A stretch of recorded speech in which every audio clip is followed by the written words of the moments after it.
好，中台戴德姆呢直扑这个东台湾而来，到底台风目前最新的动态如何？我们把时间交给气象主播陈志庚。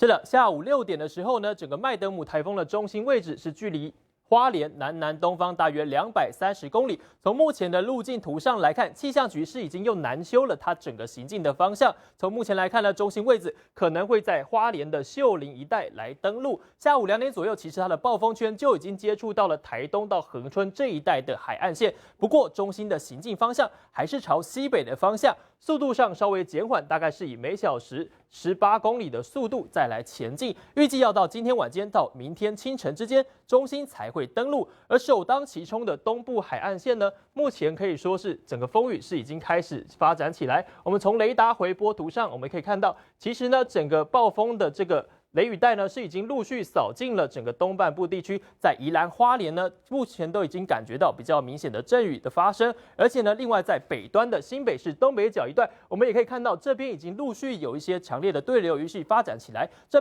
代表什么呢？这代表这个风雨是已经进到了整个东台湾跟北台湾了。不过从雨系上，我们也可以看到呢，其实在中央山脉的屏障之下，整个西南部它目前影响都还不大的，所以呢，这个目前的降雨状况呢，除了这个东台湾之外呢，其他地区我们也可以看到，目前的降雨在宜兰跟花莲、台东是比较明显的，尤其呢是在宜兰的这个东澳、南澳的地方，以及在台东的成功，目前的降雨呢是已经在持续累积，可能都快要破100的状况。而在基隆、台北，在入夜之后呢，风雨也是会转强的。随着台风中心通过北台湾的陆地之后呢，整个降雨的情况也会陆续改变到西南部这边。风吹进来的时候，整个中南部的山区也都会开始有降雨的情况。所以目前呢，气象局是已经针对了整个台湾、中台湾以北以及整个东台湾呢，都发布了超大豪雨的特报，尤其是北部及中部的山区都有800毫米以上的可能。另外呢，是在宜兰的山区呢，目前也有估计到可能有到1000毫米以上的